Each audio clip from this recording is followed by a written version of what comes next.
ಇವತ್ತಿಗೆ 2025ಕ್ಕೆ ನಮ್ಮ ಹತ್ರ 10 ವರ್ಷ ಕಂಪ್ಲೀಟ್ ಆಗಿ 11ನೇ ವರ್ಷ ರನ್ನಿಂಗ್ ಆಗ್ತಾ ಇದೆ. ತುಂಬಾ ಖುಷಿ ಆಗುತ್ತೆ. 10 ವರ್ಷಗಳ ಕಾಲ ವ್ಯಕ್ತಿತಕ್ಕಂಥ ಕಂಪ್ನಿ ಒಳಗಡೆ ಜರ್ನಿ ಮಾಡೋದಕ್ಕೆ ನಾವು ಭಾಗ್ಯವಂತರಾಗಿದ್ದೀವಿ. ಯಾಕೋಸ್ಕರ ಅಂತಂದ್ರೆ ಡಿಗ್ರಿ ಮುಗಿಸ್ಕೊಂಡು ಹೊರಗಡೆ ಹೋಗಿದ್ರೆ 10,000 ಸ್ಯಾಲರಿ ಕೊಡ್ತಿದ್ರು.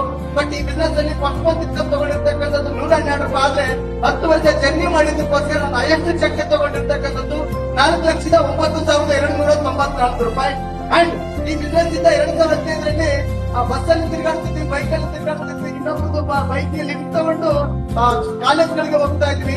ಯಾವಾಗ ಈ ಬಿಸ್ನೆಸ್ ನ ಸ್ಟಾರ್ಟ್ ಮಾಡ್ಕೊಂಡು 2017ರಲ್ಲಿ 65,000 ಬೈಕ್ ತಗೊಂಡೆ, 2018ರಲ್ಲಿ 9 ಲಕ್ಷದ ಬೋರ್ಡ್ ಫೀಚರ್ ಒಂದು ಕಾರ್ನ ತಗೊಂಡೆ, 2019ರಲ್ಲಿ ಈ ಬಿಸ್ನೆಸ್ ಒಳಗಡೆ ಕ್ರೌಡ್ ಹಿಡ್ಕೊಂಡು ಟೈಟಲ್ ಕಂಪ್ಲೀಟ್ ಮಾಡ್ಕೊಂಡು ಇದೇ ಬಿಸ್ನೆಸ್ ವತಿಯಿಂದ 2021ರಲ್ಲಿ 50 ಲಕ್ಷದ ಮನೆಗೆ ಓನರ್ ಆದೆ. ಅದ್ರ ಜೊತೆಗೆ 5 ಸಾರಿ ಫಾರಿನ್ ಟ್ರಿಪ್ ಕಂಪ್ಲೀಟ್ ಮಾಡ್ಕೊಂಡಿದೀವಿ. ಅದ್ರ ಜೊತೆಗೆ ಒಂದು